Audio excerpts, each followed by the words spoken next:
Assalamualaikum warahmatullahi wabarakatuh.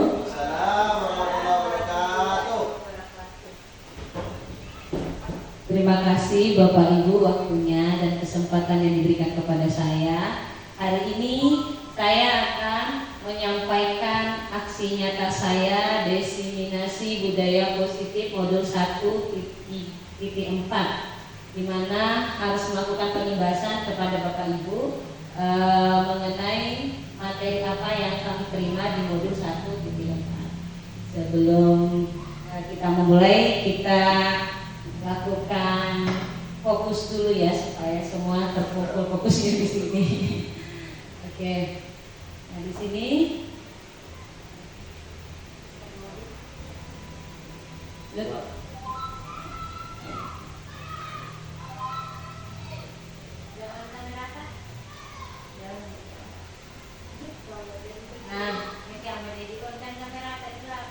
lihatkan dulu nih.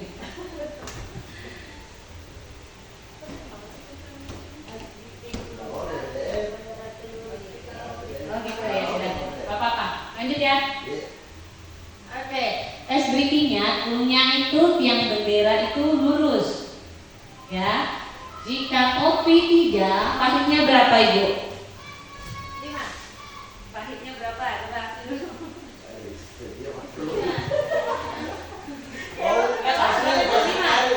5. Oke. Kalau teh berapa? 6. Kalau manis, ibu-ibu, kalau manis berapa? 4. Coba perhatikan lagi punya tiang bendera itu lurus. Kopi itu ada 3 yang berdiri tegak. Ya. Tapi pahit ada berapa? 1, 2, 3, 4, 5. Nah, kalau teh 4. Terus kalau yang manis? 5. Iya, jadi oke, kita lanjut ya Bapak Ibu. Fokusnya dari itu aja. Oke, sekarang kita jawab sama-sama pertanyaan konkretnya. Sudah dapat jawabannya? Nanti PR ya. Oke, apakah hukuman dapat mendisiplinkan anak? Setuju atau tidak Bapak Ibu? Sementara. Gimana Bu ini? Setuju atau tidak? Satu. Tidak. Kemudian yang kedua, pemberian hukuman dengan hal positif seperti membaca atau membersihkan halaman sekolah dapat meningkatkan disiplin anak. Setuju atau tidak Ibu? Setuju. Yang ketiga, memberi penghargaan dapat meningkatkan motivasi belajar anak. Setuju atau tidak? Setuju semua. Oke, kita lanjut. Pembahasan hari ini yang mau dibahas ada 6.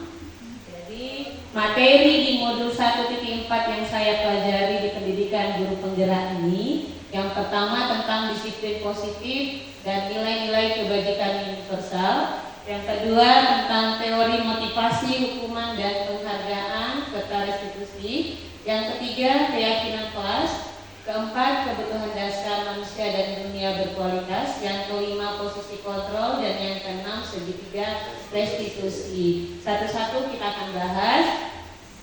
Yang pertama itu mengenai disiplin positif. Apa sih makna disiplin bagi Bapak Ibu yang bisa diterapkan di lingkungan kerja ataupun di lingkungan kelas kita? Bapak boleh bantu jawab? Datang tepat waktu Bu Guru. Baik, berarti disiplin waktu ya Pak ya. Oke, menurut bahasa Latin disiplin itu artinya kita belajar. Jadi makna asal dari kata berkonotasi dengan disiplin diri dari murid-murid Socrates dan Plato. Disiplin ini membuat orang menggali potensinya menuju sebuah tujuan apa yang dia hargai. Namun dalam budaya kita, makna kata disiplin telah berubah menjadi sesuatu yang harus dilakukan. Biasanya orang melakukan ini karena ada nilai yang ingin dimunculkan. Di sini panjang ya Bapak Ibu. Jadi nilai-nilai kebajikan yang paling bawah itu yang ingin kita capai, yaitu ingin mewujudkan profil pelajar Pancasila. Jadi nilai-nilai kedisiplinan kita itu termuat semua dalam profil pelajar Pancasila. Yang pertama beriman, bertakwa kepada Tuhan Yang Maha Esa dan berakhlak mulia, mandiri, bernalar kritis, berkebinekaan global, bergotong royong dan kreatif. Sudah dilakukankah Bapak Ibu? Sudah. Alhamdulillah. Yang kedua, sekarang kita masuk apa sih itu teori motivasi, hukuman, dan penghargaan serta restitusi. Jadi banyak hal yang saya pelajari di modul 1-4 ini Bapak Ibu. Yang pertama tentang restitusi saya tidak mengerti sama sekali. Kemudian yang saya tahu adalah ketika anak-anak melanggar kedisiplinan berarti ada yang harus konsekuensi yang dia jalani. Tapi saya tidak tahu itu apakah hukuman atau konsekuensi. Nah dari modul ini saya bisa belajar perlukah kita harus ada hukuman, ada penghargaan, dan apa sih itu restitusi. Yang pertama semua terkait dengan perilaku kita. Jadi untuk mendisiplinkan diri biasanya kita itu karena pengen pengen sesuatu atau tidak nyaman sama kepala sekolah atau kita mau terlambat nih, gak enak nanti sama kepala sekolah. Ternyata itu motivasi eksternal namanya Bapak Ibu ya. Jadi untuk menghindari ketidaknyamanan hukuman ini terjadi juga sama anak ya. Biasanya dia takut sama gurunya, takut dihukum, akhirnya dia datang lebih cepat. Ada yang kedua yaitu karena ada imbalan dari orang lain, biasanya ini berupa penghargaan atau misalnya gurunya suka ngasih sesuatu, akhirnya dia mau melakukan itu. Dan yang ketiga seharusnya yang kita punya adalah motivasi internalnya. Kita bisa menghargai diri sendiri tanpa harus ada ketidaknyamanan, tanpa harus ada imbalan. Kita melakukannya karena kemauan diri kita sendiri. Selanjutnya, kenapa? Karena ini berhubungan dengan filosofi KHD yang kita melakukan sesuatu itu terlepas dari perintah, tapi karena kita memerintah diri sendiri untuk cakap dan disiplin sebagai integritas kita sebagai guru. Nah, perlu nggak sih penghargaan? Ibu tanya dulu, perlu nggak sih ada penghargaan di kelas kita, Ibu? Masih perlu. Gimana yang lagi ya? Masih perlu. Ternyata penghargaan ini ada jangka pendek manfaatnya dan ada jangka panjang. Untuk jangka pendek mendisiplinkan anak dengan penghargaan itu bisa saja, ya, karena anak-anak juga termotivasi lebih melakukan sesuatu itu karena ada sesuatu. Tapi bentuk penghargaannya juga bisa dilihat apa yang bisa kita lakukan. Nah di sini ada 3 dihukum oleh penghargaan. Judulnya saja sudah serem ya Bapak Ibu. Dihukum oleh penghargaan maksudnya apa? Penghargaan ini ternyata dapat menurunkan kualitas. Maksudnya di sini adalah ketika kita fokus pada hadiah, bukan proses anak-anak, mereka akan mendapatkan tapi cenderung mengabaikan hasil mereka. Prosesnya mereka dia tidak tahu. Kemudian alih-alih untuk memahami konsep, mereka hanya ingin menyelesaikan tugas secepat mungkin supaya bisa dapat hadiah. Yang kedua, pekerjaan yang berorientasi pada hadiah itu anak-anak cenderung melakukan tugas yang kalau ada hadiahnya saja Bapak Ibu.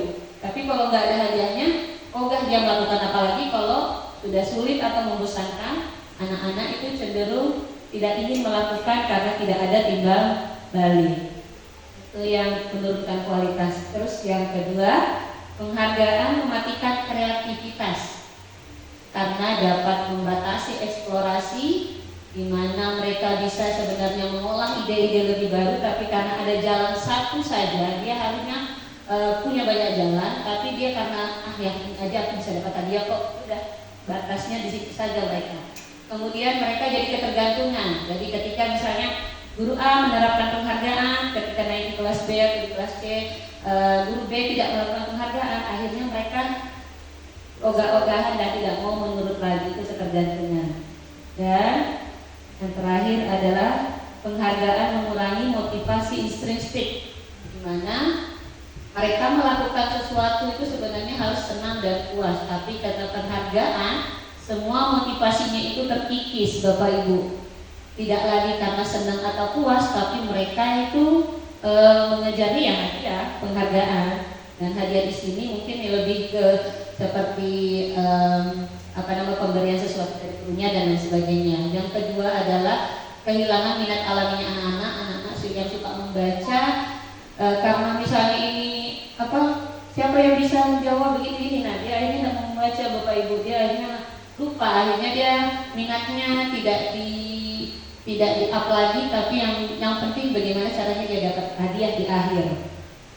Tapi apa yang perlu kita lakukan untuk mengapresiasi apa yang dilakukan anak? Yang pertama, kita beri pengakuan khusus.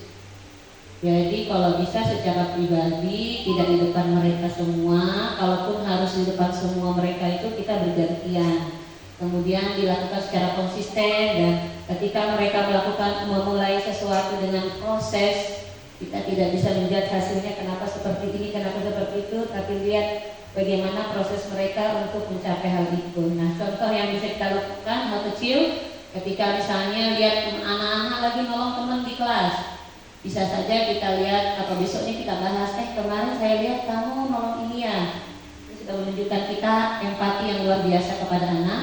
Kemudian contoh yang kedua adalah pada saat kita membantu teman-teman, ada anak-anak kita lihat membantu teman-temannya tugas kelompok, kita tinggal bisa mengatakan, saya menghargai kamu sudah membantu temanmu, gitu ya.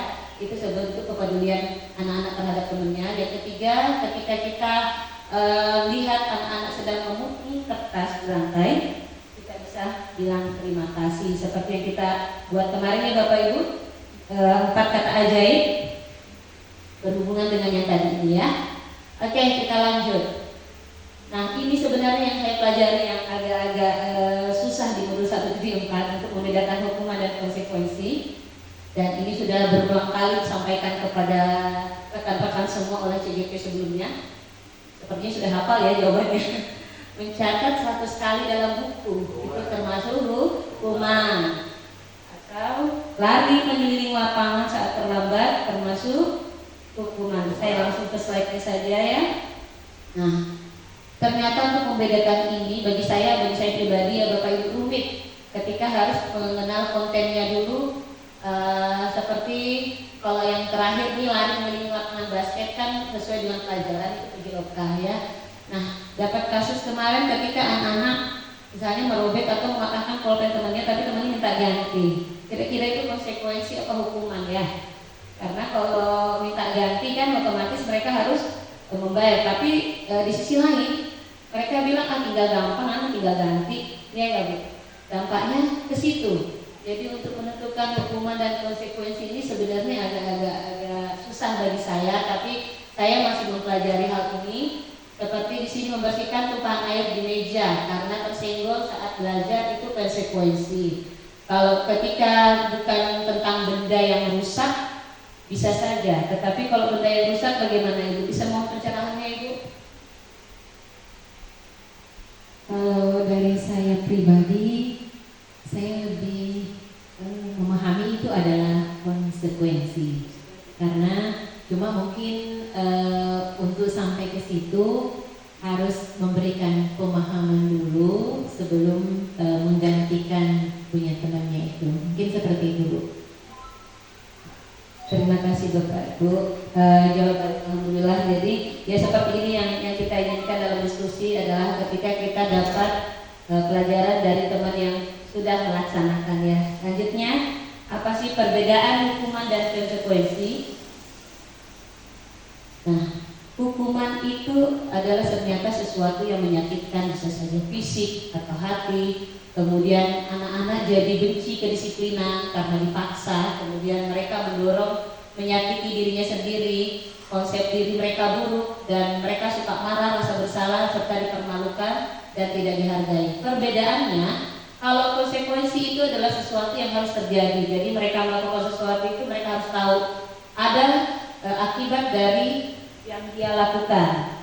Kemudian membuat anak merasa tidak nyaman dalam jangka waktu pendek. Jadi mereka tidak trauma berkepanjangan. Tapi kalau hukuman dia akan ingat sampai mungkin lulus atau bahkan dia sudah dewasa, dia bakal ingat hukuman apa yang pernah diberikan oleh gurunya.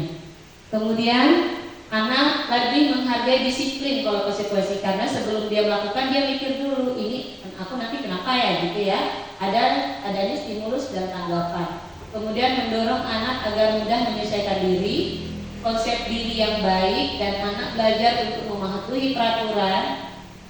Kehilangan hak, dibuat tidak nyaman, diasingkan, tapi untuk sementara waktu. Kemudian kita akan kembalikan dia ke posisinya sesuai dengan konsep restitusi. Nah, untuk menghindari hukuman ini, ternyata kita melakukan yang namanya restitusi. Nah, ini paham baru yang saya terima di dalam program guru penggerak, di mana yang saya cuma dengar-dengar dari awal itu saya nggak tahu itu apa restitusi. Ternyata restitusi adalah kita menciptakan kondisi bagi murid untuk memperbaiki kesalahan mereka sehingga mereka bisa kembali kepada kelompok mereka.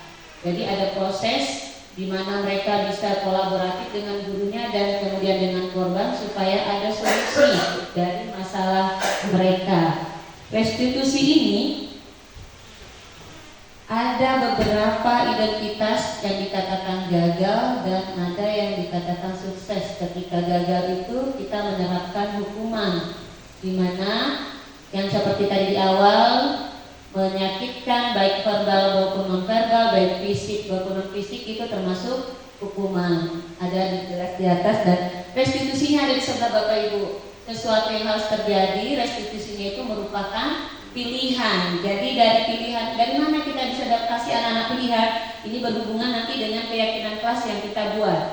Jadi pertama kelas kita akan membuat keyakinan, habis itu ketika ada pelanggaran kita mengingatkan kembali keyakinan yang sudah dibuat, dan mereka bisa mengembalikan posisi mereka, apa kesalahan yang mereka perbuat tanpa harus kita mencatkan itu salah atau tidak. Ya, jadi 9 ciri-ciri restitusi yang ada di sini. Yang pertama, bukan untuk menebus kesalahan, namun untuk belajar dari kesalahan. Yang kedua, restitusi ini untuk memperbaiki hubungan.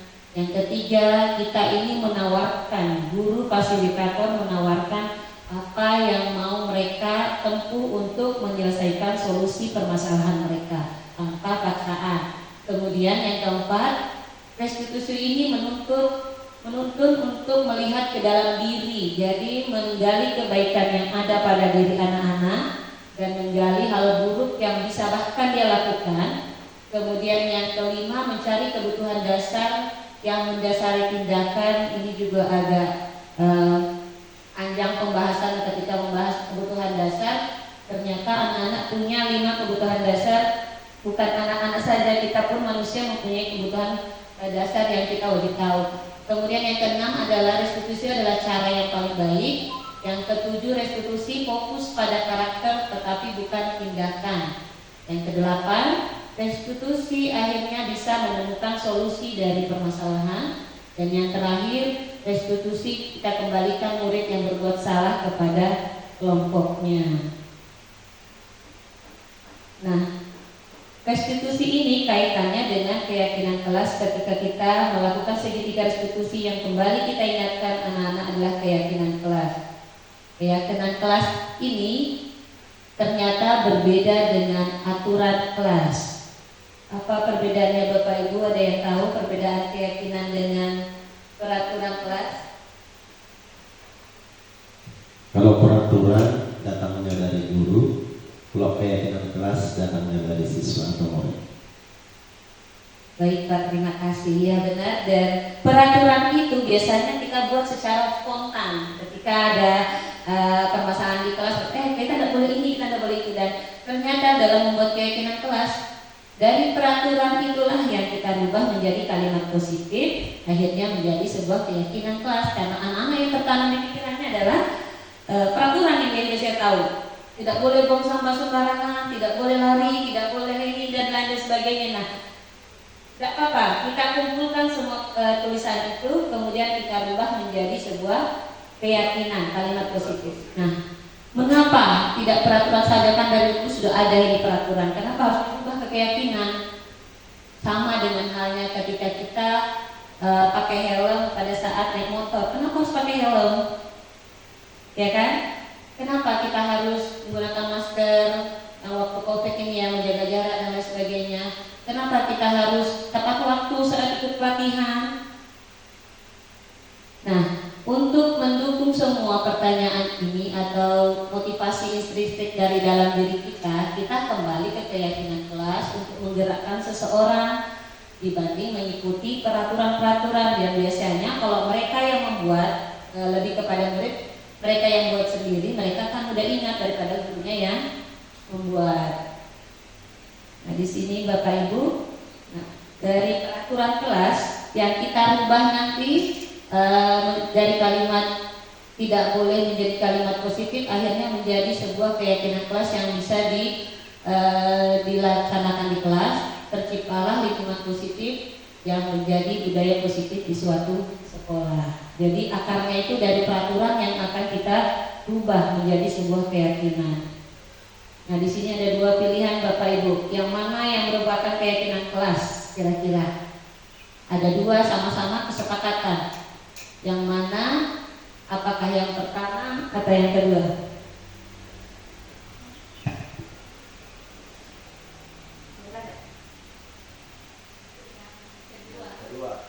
Yang kedua.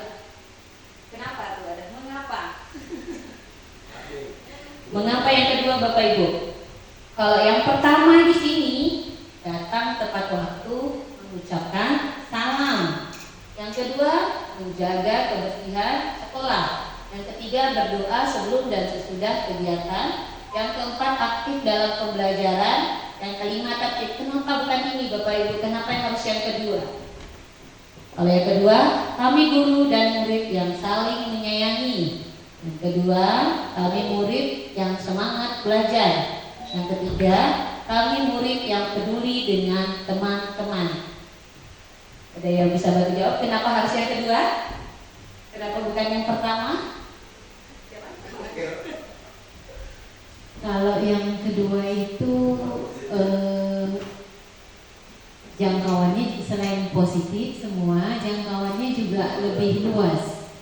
Nah, misalnya kalau sudah memiliki keyakinan bahwa kami guru dan murid saling menyayangi, otomatis seperti yang di kesepakatan yang pertama mengucapkan salam. Berarti kalau saling menyayangi sudah pasti mengucapkan salam untuk saling mendoakan. Mungkin gambarannya seperti itu. Terima kasih Ibu Iya. Jadi ternyata dalam membuat keyakinan kelas ini kita harus ubah kalimatnya menjadi yang lebih luas. Jadi nggak terlalu banyak kita tampilkan. Contoh yang tadi dibilang Ibu Andi, benar datang tepat waktu itu sudah saling menghormati, sudah saling peduli. Menjaga kebersihan kelas juga sudah masuk saling menghormati, peduli dengan kelas dan teman-temannya. Jadi kita membuat kesepakatan atau keyakinan kelas itu lebih memilih bahasa yang luas daripada yang khusus. Karena kalau khusus, anak-anak cuma terfokus ketika mereka melakukan kesalahan. Gak ada Bu di keyakinan, gak ada di kesepakatan, gitu. Karena kalau cuma aktif di sini, kira-kira kalau dia kelahi masuk di mana? Ya, kalau misalnya kita buat yang pertama Bapak, ini gak ada yang masuk di kelahi di sini ya kan? Anak-anak otomatis nanti keyakinannya nggak ada Bu di keyakinan, pusing kita diskusinya nanti. Ketika mau mengembalikan ke keyakinan. Nah, kalau seperti ini, ada yang peduli dengan teman, saling menyayangi kan sudah termasuk yang tidak boleh kelahi dan lain sebagainya. Jadi kenapa keyakinan yang kita buat harus lebih luas supaya permasalahan semua bisa tercover di keyakinan kelas kita yang kita buat. Nah, ayo kita tebak sama-sama peraturankah ini atau keyakinan kelas? Kita ubah ke keyakinan kelas, bagaimana? Oh bukan, nilainya yang kita ini selalu kembalikan buku ke tempatnya. Keyakinan kelas kita nilai apa yang ingin kita tanamkan pada anak-anak ketika mereka mengembalikan buku pada tempatnya?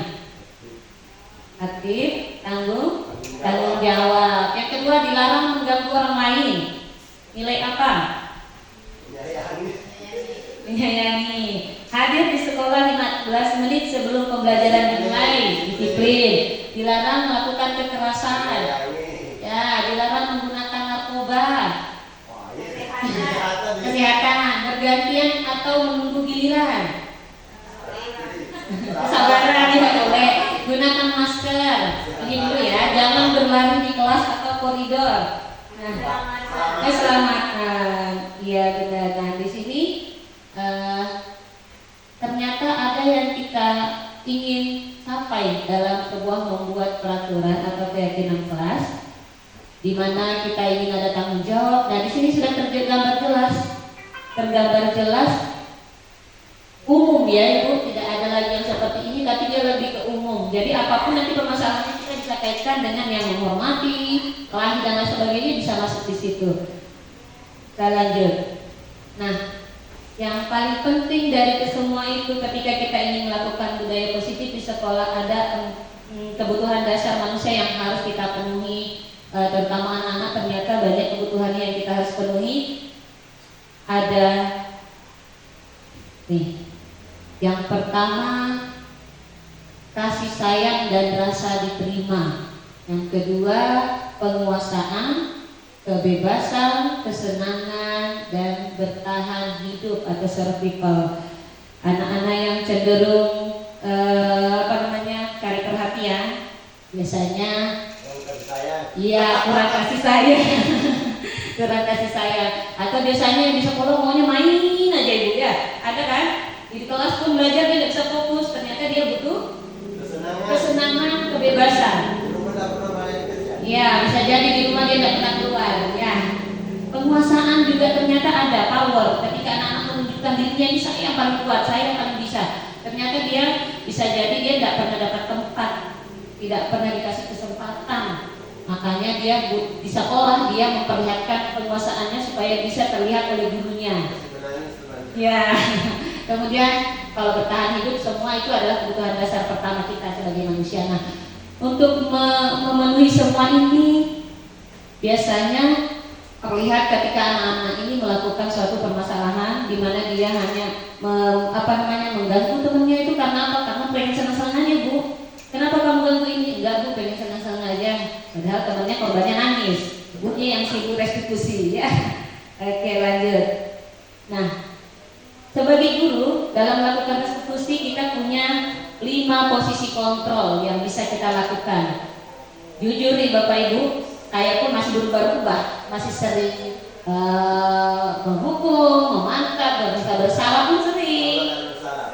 Apalagi yang paling sering kayaknya membuat rasa bersalah ya Bapak Ibu. Ketika kasihan ibu ini sudah capek-capek, kamu sudah robekin seperti itu, atau misalnya kasihan temenmu nanti dimarahin. Nah kalau posisi penghukum biasanya dia main fisik Bapak Ibu. Jadi dia lebih menghardik, memukul, atau dia menghukumnya itu pakai fisik. Misalnya lambat masuk kelas, kamu lari keliling lapangan seperti itu ya. Ya, masukkan WC.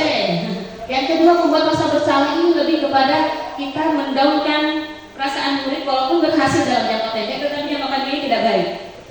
Kepercayaan hilang. Kemudian sebagai teman juga bagus sih sebenarnya, tapi terkadang ini tidak menimbulkan rasa normal kembali anak-anak bagaimana. Jadi, nah yang paling penting yang mana? Kita lihat di sini pemantau dan manajernya seperti apa.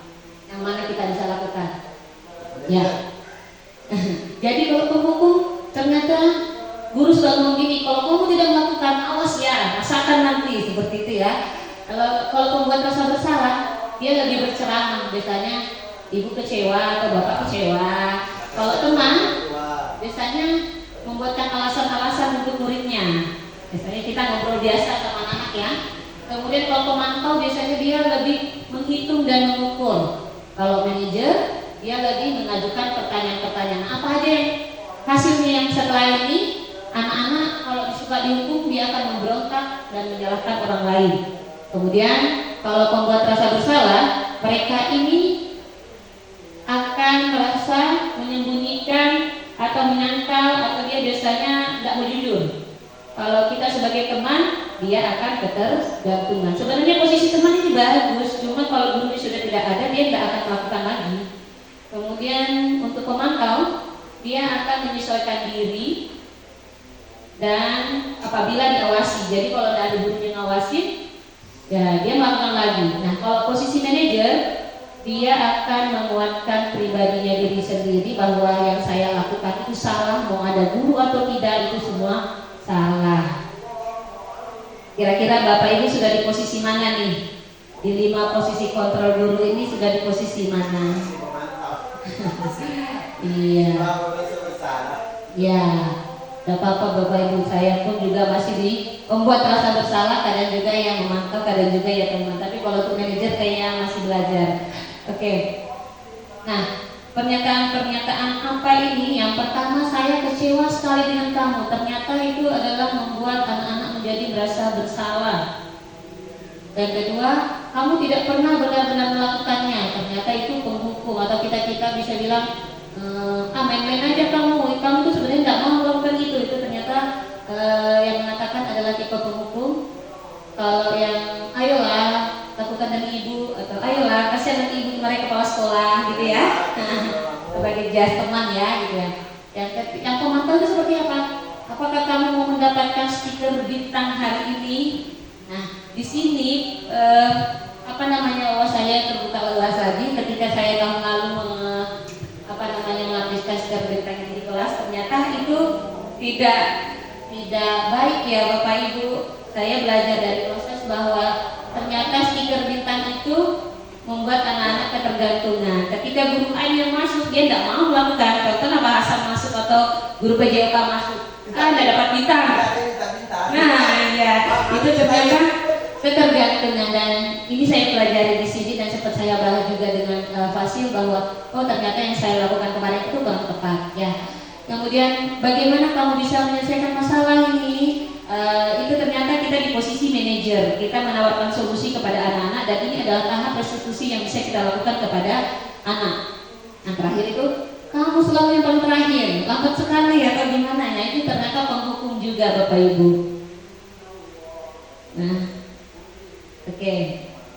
Ternyata yang paling ideal yang kita lakukan adalah kita bergerak di antara ini pemantau dan manajer, dimana kalau kamu tidak titik-titik saya akan itu diberi konsekuensi untuk merasa tidak nyaman. Kemudian kalau untuk di manajernya, apa yang kamu yakini, bagaimana memperbaiki masalah ini, memperbaikinya, kita berdua mendapatkan apa yang kita butuhkan. Pertanyaannya Bu, 5 posisi kontrol ini kira-kira harus kita lakukan semua atau pilih salah satu? Apa harus adaptasi dengan situasinya? Boleh nggak sekali-kali kita menghukum? Boleh nggak sekali-kali kita membuat rasa bersalah? Ternyata kalau memahami seperti ini, barulah kita bisa lakukan segitiga restitusi untuk memahami boleh atau tidaknya Bapak Ibu ya. Dalam segitiga restitusi ini ada 3 tahapan. Yang pertama, kita menstabilkan identitas dulu. Ya benar, menstabilkan identitas. Yang kedua, kita validasi kebutuhan. Yang ketiga, ya kita menanyakan keyakinan. Nah, untuk membuat anak merasa gagal karena berbuat salah, untuk menstabilkan identitas, pertama kita ngomong seperti ini dulu Bapak Ibu. Berbuat salah itu hal yang manusiawi. Tidak ada manusia yang sempurna, Bapak atau Ibu juga pernah salah. Kita pasti bisa menyelesaikan permasalahan ini. Bapak Ibu tidak tertarik untuk mencari tahu siapa yang benar, siapa yang salah. Bapak Ibu lebih tertarik untuk menyelesaikan masalah. Kalau kamu menyalahkan dirimu sendiri, apakah itu baik untuk dirimu sendiri? Jadi pertama kita tanyakan dulu hal ini. Yang kedua, kita validasi kebutuhannya. Apa yang dia butuhkan? Kita bisa mengatakan, kamu bisa saja kan melakukan hal yang lebih buruk, tapi kamu nggak melakukannya. Misalnya dia ganggu temannya, tapi sebenarnya dia bisa lebih parah dari itu, tapi dia tidak melakukan itu. Kamu pasti punya alasan mengapa melakukannya. Nah di sini rata-rata kalau anak-anak ditanya biasanya tidak main-main, senang-senang ya. Kamu boleh tetap berusaha menjaga sikap itu, tapi tambahannya apa yang baru? Maukah kamu belajar cara lain untuk mendapat yang kamu butuhkan? Kemudian apakah kamu bisa melakukan dengan lebih baik besok lagi? Jadi kita minta besoknya dia mau solusinya dari mereka, bukan dari kita ya. Kemudian langkah ketiga dalam restitusi adalah menanyakan keyakinan. Guru bisa berkata, apa nilai yang kita percaya di kelas kita atau sekolah kita? Nilai-nilai apa yang sudah kita sepakati? kelas ideal apa sih yang kita inginkan, kemudian kamu itu mau jadi anak seperti apa yang kamu rasakan ketika kamu melakukan itu, kamu mau menjadi orang seperti apa. Nah, ini 3 langkah restitusi yang bisa kita lakukan di kelas ketika ada masalah. Nah, ada intervensi selama 30 detik. Apakah kamu ingin berbuat lebih baik? Jadi sebelum menutup sebuah restitusi, apakah saat ini kamu sedang menjadi orang yang sedang kamu inginkan? Apakah kamu bisa mengubah kegiatan ini menjadi yang lebih membantu? Dan sampai terakhir selesai, ini langkah restitusi yang bisa kita lakukan. Sekian dari pemaparan saya Bapak Ibu, itu yang saya pelajari di modul 1.4. Jika ada yang kurang mohon dimaklumi, karena saya juga masih proses belajar, dan apa yang bisa diambil dari materi ini boleh nanti saya share juga. Terima kasih. Assalamualaikum warahmatullahi wabarakatuh.